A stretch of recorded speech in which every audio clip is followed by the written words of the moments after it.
ਸਤਿ ਸ਼੍ਰੀ ਅਕਾਲ, ਆਦਾਬ, ਨਮਸਕਾਰ। ਮੈਂ ਹਾਂ ਬਲਪ੍ਰੀਵਾਲ ਲੈ ਕੇ ਹਾਜ਼ਰ ਹਾਂ ਪ੍ਰੋਗਰਾਮ ਆਡੀਓ ਬੁੱਕਸ।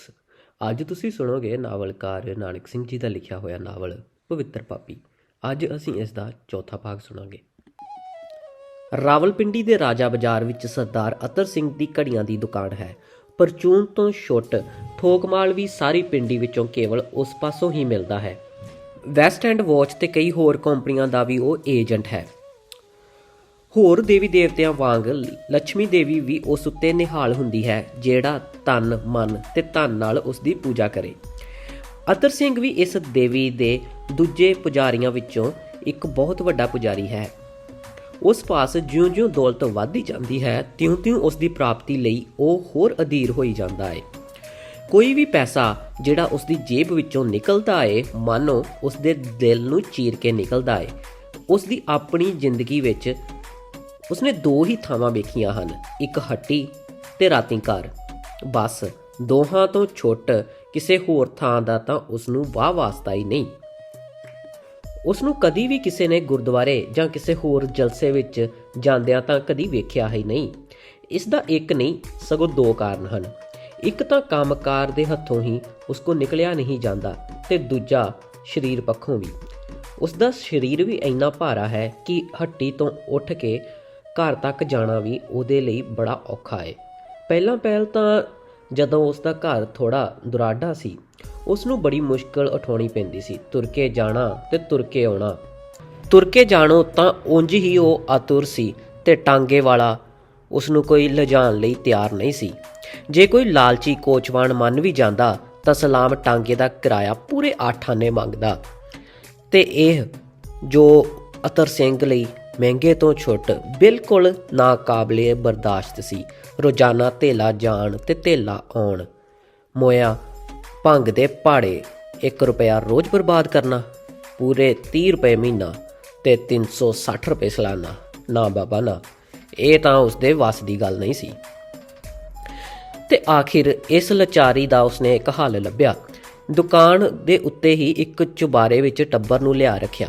ਭਾਵੇਂ ਪੌੜੀਆਂ ਚੜ੍ਹਨ ਵਿੱਚ ਤਕਲੀਫ ਤਾਂ ਹੁੰਦੀ ਸੀ, ਤੇ ਕਈ ਵਾਰ ਉਹ ਛਿੱਥਾ ਵੀ ਪੈ ਜਾਂਦਾ, ਕਿਉਂਕਿ ਰੋਜ਼ਾਨਾ ਇੱਕ ਵਾਰੀ ਚੜ੍ਹਨਾ ਤੇ ਇੱਕ ਵਾਰੀ ਉਤਰਨਾ ਪੈਂਦਾ ਸੀ। ਤੇ ਇਸ ਤੋਂ ਮੁਸੀਬਤ ਇਹ ਕਿ ਪੌੜੀਆਂ ਇੰਨੀਆਂ ਸੌੜੀਆਂ ਸਨ ਕਿ ਕਈ ਵਾਰ ਤਾਂ ਉਸ ਦੇ ਗੋਡਿਆਂ ਤੇ ਮੋਢਿਆਂ ਨੂੰ ਰਗੜਾਂ ਵੀ ਆ ਜਾਂਦੀਆਂ। ਪਰ ਆਖਰ ਗੁਜ਼ਾਰਾ ਤਾਂ ਕਰਨਾ ਹੀ ਸੀ। ਇਸ ਤੋਂ ਬਿਨਾਂ ਹੋਰ ਚਾਰਾ ਵੀ ਕੀ ਸੀ। ਜਾਣ ਪਛਾਣ ਵਾਲੇ ਕਈ ਵਾਰ ਅਤਰ ਸਿੰਘ ਨੂੰ ਸਲਾਹ ਦਿੰਦੇ, ਸਰਦਾਰ ਜੀ, ਤੁਹਾਡੇ ਕੋਲ ਗੁਰੂ ਦਾ ਦਿੱਤੇ ਇੰਨਾ ਕੁਛ, ਰੱਬ ਨੇ ਇੰਨੇ ਭਾਗ ਲਾਏ ਨੇ, 5-10 ਹਜ਼ਾਰ ਰੁਪਇਆ ਖਰਚ ਕੇ ਇੱਕ ਸ਼ਾਨਦਾਰ ਮਕਾਨ ਹੀ ਬਣਾ ਲਓ ਖਾਂ। ਅਤਰ ਸਿੰਘ ਹਰ ਵਾਰੀ ਇਹੋ ਜਿਹੀਆਂ ਗੱਲਾਂ ਉੱਤੇ ਹੱਸ ਕੇ ਕਹਿੰਦਾ, ਮੈਂ ਐਡਾ ਬੇਵਕੂਫ ਨਹੀਂ ਜੋ ਫਜ਼ੂਲ ਦੇ ਕੰਮਾਂ ਵਿੱਚ ਇੰਨਾ ਸਾਰਾ ਸਰਮਾਇਆ ਫੂਕ ਸੁੱਟਾਂ। ਉਹ 10,000 ਦਾ ਪਤਾ ਵਿਆਜ ਕਿੰਨਾ ਹੁੰਦਾ ਜੀ? 100 ਰੁਪਏ ਮਹੀਨੇ, 1200 ਸਾਲ ਦੇ ਹਿਸਾਬ ਲਾਓ ਹਾਂ। 10 ਵਰ੍ਹਿਆਂ ਵਿੱਚ ਇਹ ਰਕਮ ਕਿੱਥੇ ਦੀ ਕਿੱਥੇ ਹੋ ਜਾਏਗੀ। ਉਹ ਫਿਰ ਅੱਜ ਕੱਲ੍ਹ ਦੇ ਜ਼ਮਾਨੇ ਵਿੱਚ ਉਹ ਜਿੱਥੇ ਆਦਮੀ ਮਾਰਿਆ ਪੈਸਾ ਨਹੀਂ ਲੱਭਦਾ, ਮਕਾਨ ਉੱਤੇ ਇੰਨੇ ਰੁਪਏ ਲਾ ਸੁੱਟਣਾ, ਦੱਸ ਕਿੱਥੋਂ ਦੀ ਅਕਲਮੰਦੀ ਹੋਈ ਭਾਈ। ਮੈਂ ਤਾਂ ਇੱਥੇ ਹੀ ਸੀ ਹਾਂ। ਪੰਨਾ ਲਾਲ ਇਸੇ ਹੀ ਦੁਕਾਨ ਤੇ ਇਸੇ ਹੀ ਬੰਦੇ ਦਾ ਨੌਕਰ ਸੀ। ਭਾਵੇਂ ਮਾਲਕ ਨੇ ਉਸ ਨੂੰ ਹਿਸਾਬ ਕਿਤਾਬ ਲਈ ਰੱਖਿਆ ਸੀ, ਪਰ ਉਸ ਨੂੰ ਕਰਨੇ ਪੈਂਦੇ ਸਨ ਕਈ ਕੰਮ। ਮੁੰਸ਼ੀਗਿਰੀ, ਘਰ ਦਾ ਸੌਦਾ ਪੱਤਾ ਲਿਆਉਣਾ ਤੇ ਕਈ ਵਾਰ ਇੱਧਰ ਉੱਧਰ ਦੇ ਕੰਮ ਵੀ। ਪੰਨਾ ਲਾਲ ਨੂੰ ਇਸ ਦੁਕਾਨ ਤੇ ਲੱਗਿਆਂ 5 ਵਰ੍ਹੇ ਤਾਂ ਹੋ ਹੀ ਗਏ ਨੇ। ਉਸ ਨੂੰ 40 ਰੁਪਏ ਮਹੀਨੇ ਤੇ ਰੱਖਿਆ ਸੀ, ਪਰ ਪਿਛਲੀਆਂ ਗਰਮੀਆਂ ਵਿੱਚ ਮਾਲਕ ਨੇ ਮੰਦਵਾੜਾ ਕਹਿ ਕੇ ਉਸ ਦੇ 5 ਰੁਪਏ ਘਟਾ ਦਿੱਤੇ ਸਨ। ਇਸ ਦਾ ਮਤਲਬ ਇਹ ਨਹੀਂ ਕਿ ਮਾਲਕ ਨੂੰ ਆਪਣੇ ਨੌਕਰ ਨਾਲ ਹਮਦਰਦੀ ਨਹੀਂ ਸੀ। ਹਮਦਰਦੀ ਨਾ ਹੁੰਦੀ ਤਾਂ ਕਿਉਂ ਉਹ ਰੋਜ਼ ਉਹਦੇ ਖਹਿੜੇ ਪਿਆ ਰਹਿੰਦਾ ਕਿ ਉਸ ਨੂੰ ਘੜੀ ਸਾਜੀ ਦਾ ਕੰਮ ਵੀ ਸਿੱਖ ਲੈਣਾ ਚਾਹੀਦਾ ਹੈ। ਪਰ ਇਹ ਪੰਨਾ ਲਾਲ ਦੀ ਆਪਣੀ ਹੀ ਬਦਨਸੀਬੀ ਸਮਝੋ ਕਿ ਮਾਲਕ ਦੀ ਸਿੱਖਿਆ ਦਾ ਉਹ ਲਾਭ ਨਹੀਂ ਉਠਾ ਸਕਿਆ। ਭਾਵੇਂ ਪੰਨਾ ਲਾਲ ਨੇ ਕਈ ਵਾਰ ਕੋਸ਼ਿਸ਼ ਵੀ ਕੀਤੀ, ਪਰ ਘੜੀ ਸਾਜ ਦਾ ਕੰਮ ਕੋਈ ਇੰਨਾ ਸੌਖਾ ਥੋੜਾ, ਤੇ ਨਾਲੇ ਉਸ ਦੀ ਨਜ਼ਰ ਦੀ ਕਮਜ਼ੋਰੀ ਨੇ ਉਸ ਨੂੰ ਸਫਲ ਨਾ ਹੋਣ ਦਿੱਤਾ। ਜਦ ਮਾਲਕ ਵੇਖਦਾ ਸੀ ਕਿ ਉਸ ਦੀ ਪ੍ਰੇਰਨਾ ਦਾ ਪੰਨਾ ਲਾਲ ਉੱਤੇ ਕੋਈ ਅਸਰ ਨਹੀਂ ਹੁੰਦਾ, ਤਾਂ ਉਹ ਬੜਾ ਖਿਝ ਜਾਂਦਾ ਸੀ। ਕਈ ਵਾਰ ਤੇ ਉਸ ਦੇ ਦਿਲ ਵਿੱਚ ਸੋਚਦਾ, ਉਹ ਜਿਸ ਨੂੰ ਬੈਠਿਆਂ ਬਿਠਾਇਆ 35 ਰੁਪਏ ਮਹੀਨੇ ਦੇ ਮਿਲ ਜਾਣ, ਉਹ ਭਲਾ ਉਸ ਨੂੰ ਕੀ ਵਿਪਤਾ ਪਈ ਆ ਪੁਰਜਿਆਂ ਨਾਲ ਮਗਜਮਾਰੀ ਕਰੇ। ਪੰਨਾ ਲਾਲ ਨੇ ਭਾਵੇਂ ਹਰ ਵਾਰੀ ਆਪਣੀ ਬੇਵਸੀ ਦੱਸਣ ਦੀ ਕੋਸ਼ਿਸ਼ ਕੀਤੀ, ਪਰ ਅਤਰ ਸਿੰਘ ਨੇ ਇਸ ਦਾ ਪੁੱਠਾ ਹੀ ਮਤਲਬ ਕੱਢਿਆ। ਉਹ ਇਹ ਸਭ ਨਾ ਬਹਾਨੇਬਾਜ਼ੀ ਆ, ਮਾਮੂਲੀ ਹਿਸਾਬ ਕਿਤਾਬ ਲਈ ਇੰਨੇ ਪੈਸੇ ਹਰ ਮਹੀਨੇ ਦੇਣੇ, ਉਹ ਬਾਈ ਮੇਰੀ ਤਾਂ ਸਮਰੱਥਾ ਤੋਂ ਬਾਹਰ ਆ। ਘੜੀ ਸਾਜੀ ਸਿੱਖਣ ਲਈ ਅਤਰ ਸਿੰਘ ਉਸ ਦੇ ਮਗਰ ਹੀ ਪਿਆ ਰਹਿੰਦਾ ਤੇ ਉਸ ਦਾ ਇਹ ਮਗਰ ਪੈਣਾ ਬਿਲਕੁਲ ਬੇਮਤਲਬ ਨਹੀਂ ਸੀ, ਸਗੋਂ ਉਸ ਪਿੱਛੇ ਬਹੁਤ ਵੱਡਾ ਮਤਲਬ ਲੁਕਿਆ ਹੋਇਆ ਸੀ। ਉਸ ਨੂੰ ਉਮੀਦ ਸੀ ਕਿ ਜੇ ਪੰਨਾ ਲਾਲ ਥੋੜਾ ਬਹੁਤ ਘੜੀਆਂ ਦਾ ਕੰਮ ਸਿੱਖ ਸਕੇ, ਮੁਰੰਮਤ ਕਰ ਸਕੇ, ਤਾਂ ਨਾ ਕੇਵਲ ਉਸ ਦੀ ਤਨਖਾਹ ਵਿੱਚੋਂ ਸੌਖੀ ਹੀ ਨਿਕਲ ਜਾਊਗੀ, ਬਲਕਿ ਇਸ ਤੋਂ ਕੁਝ ਵਧੇਕ ਵੀ। ਮੁਰੰਮਤ ਦਾ ਕੰਮ ਬਥੇਰਾ ਆਉਂਦਾ ਸੀ ਤੇ ਉਸ ਨੂੰ ਉਮੀਦ ਸੀ, ਪਰ ਸਿਰਫ ਉਮੀਦ ਦੇ ਸਿਰ ਤੇ ਉਚੇਚਾ ਘੜੀ ਸਾਜ਼ ਰੱਖਣਾ ਤੇ ਘੱਟੋ ਘੱਟ 50 ਰੁਪਏ ਮਹੀਨੇ ਦੇ ਉਹਦੇ ਉੱਤੇ ਲਾ ਦੇਣੇ ਅਤਰ ਸਿੰਘ ਨੂੰ ਇਹ ਮੁਨਾਸਬ ਨਹੀਂ ਸੀ। ਉਸ ਦੀ ਮਨਸ਼ਾ ਸੀ ਕਿ ਕਿਉਂ ਨਾ ਕੋਈ ਉਸ ਨੂੰ ਆਦਮੀ ਅਜਿਹਾ ਮਿਲ ਜਾਵੇ ਜਿਹੜਾ ਕਲਰਕੀ ਵੀ ਕਰ ਲਏ ਤੇ ਘੜੀ ਸਾਜੀ ਵੀ। ਪਰ ਜਦ ਉਸਨੇ ਵੇਖਿਆ ਕਿ ਪੰਨਾ ਲਾਲ ਪਾਸੋਂ ਘੜੀ ਸਾਜ ਦੀ ਕੋਈ ਉਮੀਦ ਨਹੀਂ, ਤਾਂ ਉਸਨੇ ਅੰਦਰ ਖਾਨੇ ਉਸਨੇ ਅਜਿਹਾ ਆਦਮੀ ਲੱਭਣ ਦੀ ਕੋਸ਼ਿਸ਼ ਜਾਰੀ ਰੱਖੀ, ਪਰ ਅਜੇ ਤੀਕ ਉਸ ਨੂੰ ਇਸ ਵਿੱਚ ਕਾਮਯਾਬੀ ਨਾ ਮਿਲੀ। ਸਿਰਫ ਕਲਰਕੀ ਬਦਲੇ 35 ਰੁਪਏ ਮਹੀਨੇ ਦੇਣਾ ਦਿਨੋਂ ਦਿਨ ਉਹਦੇ ਲਈ ਅਸਹਿਜ ਜਿਹੀ ਚੀਜ਼ ਹੁੰਦੀ ਜਾ ਰਹੀ ਸੀ। ਉਹ ਇਹ ਵੀ ਜਾਣਦਾ ਸੀ ਕਿ ਪੰਨਾ ਲਾਲ ਨੂੰ ਜੇ ਹਟਾ ਦਿੱਤਾ ਗਿਆ ਤਾਂ ਉਸ ਦਾ ਕੰਮ ਨਹੀਂ ਚੱਲ ਸਕਣਾ, ਕਿਉਂਕਿ ਆਪ ਤਾਂ ਉਹ ਬਹੁਤਾ ਪੜ੍ਹਿਆ ਲਿਖਿਆ ਨਹੀਂ ਸੀ। ਇਸ ਕਰਕੇ ਉਹ ਹਿਸਾਬ ਕਿਤਾਬ ਤੇ ਬਾਹਰਲੀਆਂ ਫਰਮਾਂ ਨਾਲ ਚਿੱਠੀ ਪੱਤਰ ਦਾ ਕੰਮ ਨਹੀਂ ਸੀ ਕਰ ਸਕਦਾ। ਸੋ ਇਸੇ ਦੋ ਚਿੱਤੀ ਵਿੱਚ ਕਾਫੀ ਸਮਾਂ ਲੰਘਦਾ ਗਿਆ। ਨਾ ਤਾਂ ਉਸ ਨੂੰ ਕੋਈ ਨਵਾਂ ਆਦਮੀ ਲੱਭਾ ਤਾਂ ਨਾ ਹੀ ਉਸਨੇ ਪੰਨਾ ਲਾਲ ਨੂੰ ਜਵਾਬ ਦਿੱਤਾ। ਉਹ ਸਮਝਦਾ ਸੀ ਕਿ ਪੰਨਾ ਲਾਲ ਦੀ ਤਨਖਾਹ ਉਸ ਨੂੰ ਮੁਫਤ ਵਿੱਚ ਹੀ ਦੇਣੀ ਪੈ ਰਹੀ ਹੈ।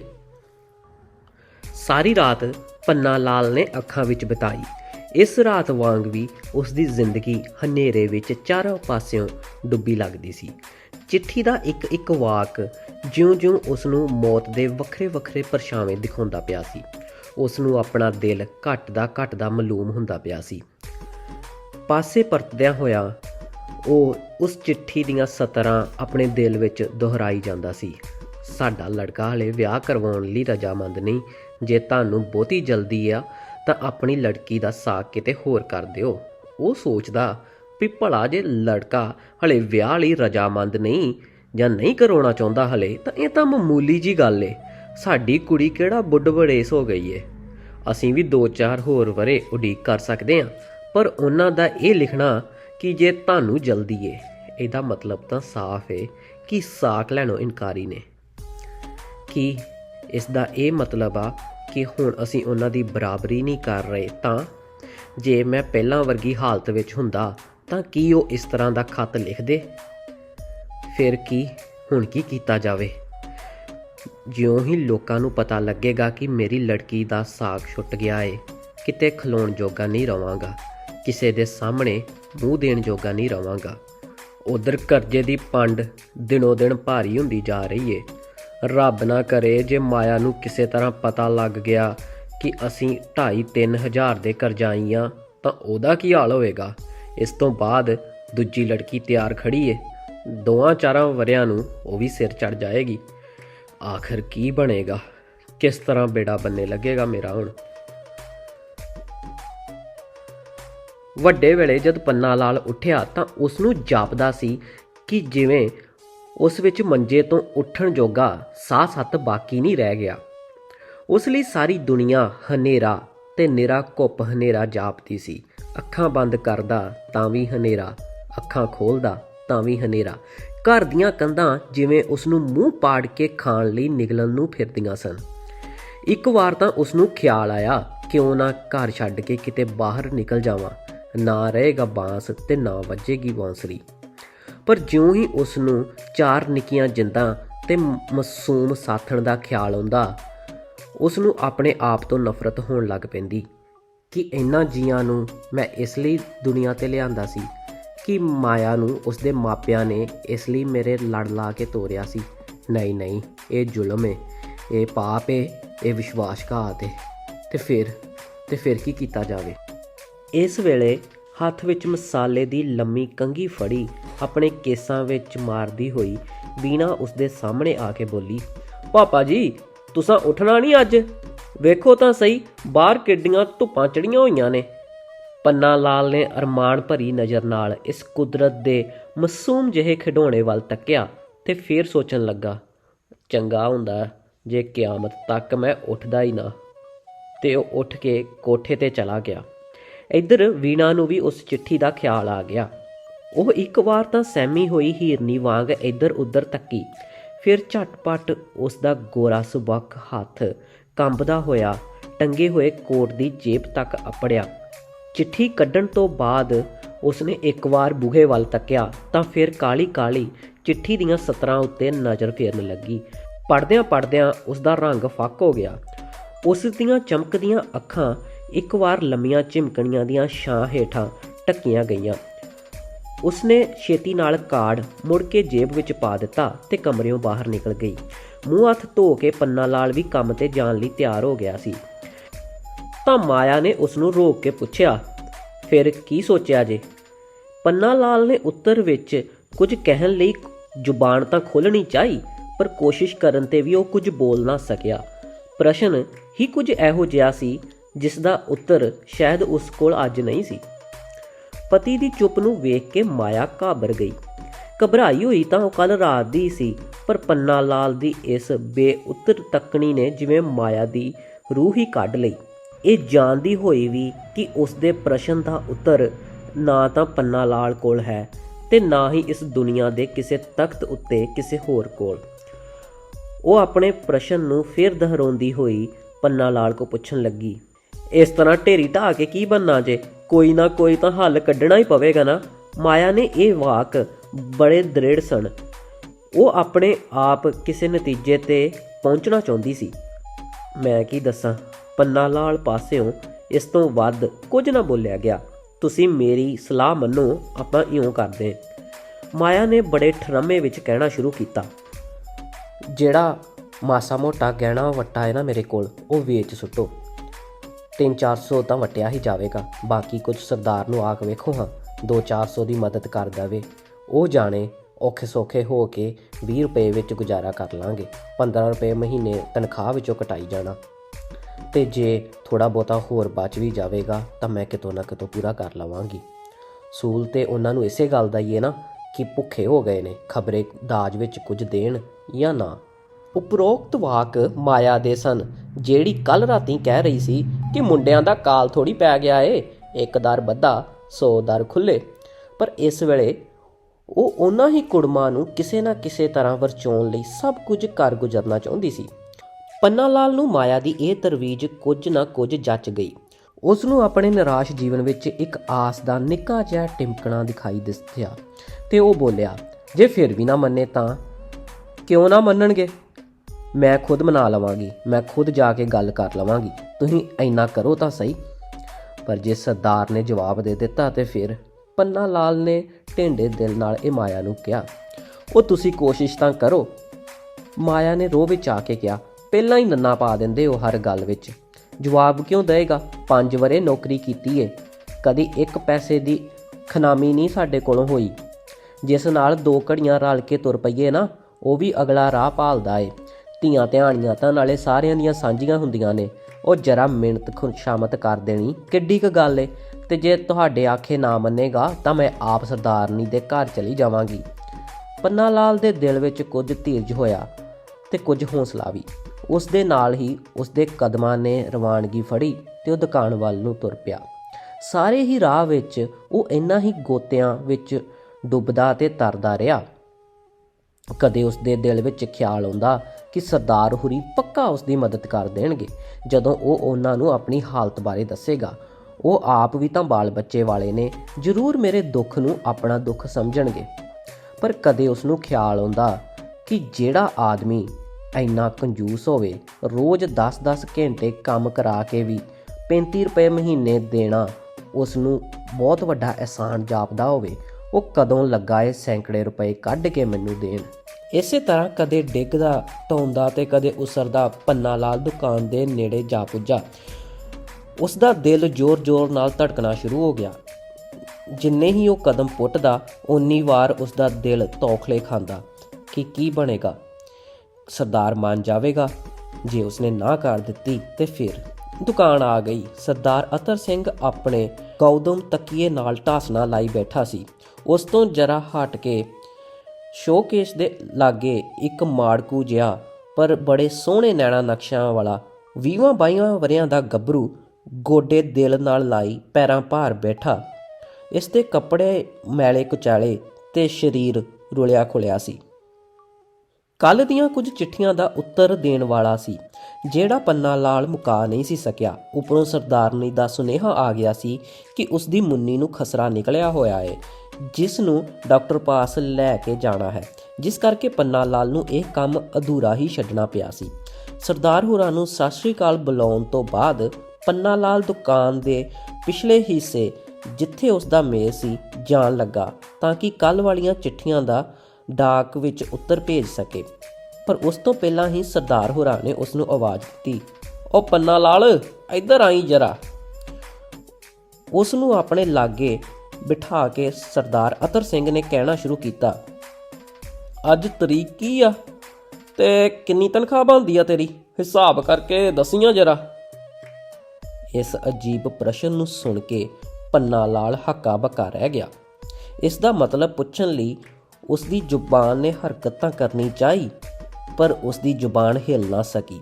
ਇਸ ਤੋਂ ਪਹਿਲਾਂ ਹੀ ਸਰਦਾਰ ਹੋਰੀ ਬੋਲੇ, "ਉਹ ਮੈਂ ਤੈਨੂੰ ਕਈ ਵਾਰ ਕਹਿ ਨਹੀਂ ਸਾਂ ਹਟਿਆ ਕਿ ਘੜੀ ਸਾਜ ਦਾ ਥੋੜ੍ਹਾ ਬਹੁਤਾ ਕੰਮ ਸਿੱਖ ਲੈ।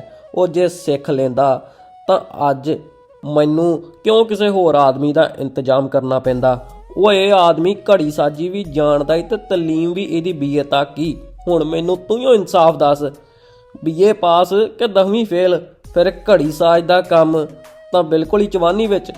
ਉਹ ਤਨਖਾਹ ਦਾ ਪਤਾ ਹੀ ਕੀ ਫੈਸਲਾ ਹੋਇਆ? 25 ਰੁਪਏ। ਉਹ ਮੇਰਾ ਖਿਆਲ ਏ ਤੂੰ ਬੁਰਾ ਨਹੀਂ ਮੰਨੇਗਾ। ਉਹ ਨਾਲੇ ਭਾਈ ਬੁਰਾ ਮੰਨਣ ਵਾਲੀ ਇਸ ਵਿੱਚ ਗੱਲ ਹੀ ਕਿਹੜੀ ਏ? ਇਹ ਤਾਂ ਵਪਾਰ ਏ, ਵਪਾਰ, ਪਿਓਰ ਬਿਜ਼ਨਸ। ਤੈਨੂੰ ਜੇ ਅੱਜ ਕੋਈ 50 ਰੁਪਏ ਮਹੀਨੇ ਤੇ ਨੌਕਰੀ ਮਿਲ ਜਾਵੇ ਤਾਂ ਮੈਂ ਤਾਂ ਖੁਦ ਗਰਜੀ ਹੋਵਾਂਗਾ ਨਾ। ਉਹ ਜਿਹੜਾ ਤੈਨੂੰ ਇੱਥੇ ਰੋਕ ਛੱਡਾਂਗਾ, ਕਹਾਂਗਾ ਕਿ 35 ਰੁਪਇਆਂ ਵਿੱਚ ਮੇਰੇ ਕੋਲ ਫਸਿਆ ਰਹਿ। ਸਰਦਾਰ ਹੋਰਾਂ ਦੂਸਰੇ ਨੌਜਵਾਨ ਵੱਲ ਤੱਕਿਆ ਤੇ ਕਿਹਾ, ਉਹ ਇਸ ਨੂੰ ਕੰਮ ਦਾ ਚਾਰਜ ਦੇ ਤੇ ਨਾਲੇ ਆਪਣੀ ਤਨਖਾਹ ਦਾ ਹਿਸਾਬ ਕਰ ਲੈ। ਉਹ ਪਿਛਲੇ ਮਹੀਨੇ ਤੂੰ ਕੁਛ ਪੇਸ਼ਗੀ ਵੀ ਲਈ ਸੀ ਨਾ। ਪੰਨਾ ਲਾਲ ਦੀਆਂ ਅੱਖਾਂ 'ਚ ਜਿਵੇਂ ਹਰਕਤ ਹੀ ਮੁੱਕ ਗਈ। ਉਹ ਤਾਂ ਪੱਥਰ ਵਾਂਗੂ ਇੱਕ ਥਾਂ ਟਿਕ ਹੀ ਗਈਆਂ। ਉਸ ਨੂੰ ਜਾਪਿਆ ਕਿ ਜਿਵੇਂ ਦੁਕਾਨ ਦੀ ਛੱਤ ਉਸ ਦੇ ਉੱਤੇ ਡਿੱਗ ਪਈ ਏ। ਉਸ ਦਾ ਸਿਰ ਐਂ ਘੁੰਮਣ ਲੱਗ ਪਿਆ ਕਿ ਜਿਵੇਂ ਬਹੁਤ ਤੇਜ਼ ਹਨੇਰੀ ਘੁੰਮਦੀ ਜਾ ਰਹੀ ਏ।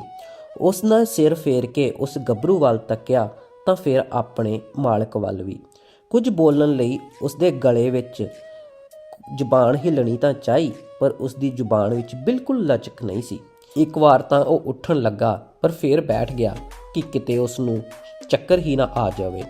ਕੋਲ ਬੈਠਾ ਨੌਜਵਾਨ ਬੜੀ ਖੋਜ ਭਰੀ ਨਜ਼ਰ ਨਾਲ ਉਸ ਵੱਲ ਤੱਕ ਰਿਹਾ ਸੀ। ਆਖਿਰ ਮੇਜ਼ ਦੇ ਸਾਹਮਣੇ ਬੈਠ ਕੇ ਦੋਹਾਂ ਨੇ ਕੁਰਸੀਆਂ ਢਾਹ ਲਈਆਂ। ਦੋਵੇਂ ਬੈਠ ਗਏ। ਪੰਨਾ ਲਾਲ ਨੂੰ ਰਜਿਸਟਰ ਦੇ ਅੱਖਰ ਫੈਲਦੇ ਹੋਏ ਵਿਖਾਈ ਦਿੰਦੇ ਪਏ ਸਨ। ਉਸ ਨੂੰ ਮਾਲੂਮ ਹੁੰਦਾ ਸੀ ਕਿ ਜਿਵੇਂ ਇੱਕ ਸਤਰ ਦੂਜੀ ਵਿੱਚ ਉੱਠ ਕੇ ਰਲਦੀ ਜਾ ਰਹੀ ਹੈ ਤੇ ਹਵਾ ਵਿੱਚ ਘੁਲਦੀ ਜਾ ਰਹੀ ਹੈ। ਉਸ ਨੂੰ ਇਤਨਾ ਵੀ ਜਾਪਦਾ ਸੀ ਕਿ ਮੇਜ਼ ਉੱਤੇ ਉੱਠਦਾ ਜਾ ਰਿਹਾ ਹੈ ਤੇ ਛੱਤ ਉਸ ਦੇ ਵੱਲ ਥੱਲੇ ਨੂੰ ਆਉਂਦੀ ਜਾ ਰਹੀ ਹੈ। ਉਸ ਨੂੰ ਡਰ ਭਾਸ ਰਿਹਾ ਸੀ ਮਤੇ ਉੱਠਣ ਤੋਂ ਪਹਿਲਾਂ ਹੀ ਉਸ ਦੀ ਦਿਲ ਦੀ ਧੜਕਣ ਬੰਦ ਹੋ ਜਾਵੇ। ਉਹ ਘੜੀ ਅੱਖਾਂ ਮਲ ਕੇ ਦੁਬਾਰਾ ਉਹਨਾਂ ਅੱਗੇ ਆ ਰਹੀ ਧੁੰਦ ਨੂੰ ਹਟਾਉਂਦਾ ਤੇ ਕੋਸ਼ਿਸ਼ ਕਰਦਾ ਪਰ ਫਿਰ ਵੀ ਉਸ ਨੂੰ ਅੱਖਰ ਧੁੰਦਲੇ ਹੀ ਵਿਖਾਈ ਦੇ ਰਹੇ ਸਨ। ਜਿੰਨੀ ਵਾਰ ਉਸਨੇ ਰਕਮਾਂ ਨਵੇਂ ਕਲਰਕ ਨੂੰ ਸਮਝਾਈਆਂ, ਬਹੁਤੀਆਂ ਜ਼ਿਆਦਾ ਗਲਤ ਮਲਤ, ਤੇ ਉਹ ਵੀ 3-4 ਵਾਰ ਸਮਝਾਉਣ ਤੋਂ ਬਾਅਦ ਵੀ ਉਹ ਉਹਨਾਂ ਨੂੰ ਗਲਤ ਹੀ ਦੱਸੀ ਜਾ ਰਿਹਾ ਸੀ। ਚਾਰਜ ਦੇਣ ਤੋਂ ਬਾਅਦ ਪੰਨਾ ਲਾਲ ਨੇ ਆਪਣੀ ਤਨਖਾਹ ਚੁੱਕਦੀ ਕੀਤੀ। ਸਾਰਾ ਕੁਝ ਘੱਟ ਘਟਾ ਕੇ 26 ਰੁਪਏ ਮਿਲੇ ਜਿਨ੍ਹਾਂ ਨੂੰ ਬੇਦਿਲੀ ਨਾਲ ਉਸਨੇ ਆਪਣੀ ਜੇਬ ਵਿੱਚ ਸੁੱਟ ਕੇ ਜਿੱਧਰੋਂ ਆਇਆ ਸੀ ਉਧਰ ਨੂੰ ਤੁਰ ਪਿਆ, ਬਿਨਾਂ ਇੱਕ ਵੀ ਅੱਖਰ ਬੋਲੇ, ਕੇਵਲ ਇਸ਼ਾਰੇ ਨਾਲ ਮਾਲਕ ਨੂੰ ਪ੍ਰਣਾਮ ਕਰਕੇ। ਪਰ ਜਿਉਂ ਹੀ ਉਹ ਘਰ ਦੇ ਨੇੜੇ ਪਹੁੰਚਿਆ ਉਸ ਦੇ ਪੈਰਾਂ ਨੂੰ ਜਿਵੇਂ ਕਿਸੇ ਚੀਜ਼ ਨੇ ਬੰਨ੍ਹ ਲਿਆ। ਉਹ ਆਪਣੇ ਕਦਮਾਂ ਨੂੰ ਰੋਕ ਕੇ ਇੱਕਦਮ ਖੜ ਗਿਆ ਕਾਫੀ ਚਿਰ ਖੜੇ ਰਹਿਣ ਤੋਂ ਬਾਅਦ ਉਹ ਪਿਛਾਂਹ ਪਰਤਿਆ। ਉਹ ਸ਼ਹਿਰੋਂ ਬਾਹਰ ਸੜਕੋਂ ਸੜਕ ਤੁਰਦਾ ਜਾ ਰਿਹਾ ਸੀ। ਕਿੱਧਰ ਨੂੰ, ਕੀ ਕਰਨ ਲਈ ਤੇ ਕਿਉਂ, ਕੁਝ ਪਤਾ ਨਹੀਂ ਸੀ। ਧੰਨਵਾਦ। ਤੁਸੀਂ ਸੁਣ ਰਹੇ ਸੀ ਨਾਵਲਕਾਰ ਨਾਨਕ ਸਿੰਘ ਜੀ ਦਾ ਲਿਖਿਆ ਹੋਇਆ ਨਾਵਲ ਪਵਿੱਤਰ ਪਾਪੀ। ਅੱਜ ਤੁਸੀਂ ਇਸ ਦਾ ਚੌਥਾ ਭਾਗ ਸੁਣਿਆ। ਜਲਦ ਹੀ ਤੁਹਾਡੇ ਮੂਹਰੇ ਇਸ ਦਾ 5ਵਾਂ ਭਾਗ ਲੈ ਕੇ ਹਾਜ਼ਰ ਹੋਵਾਂਗੇ। ਤਦ ਤੱਕ ਲਈ ਸਾਰਿਆਂ ਨੂੰ ਪਿਆਰ ਭਰੀ ਸਤਿ ਸ਼੍ਰੀ ਅਕਾਲ।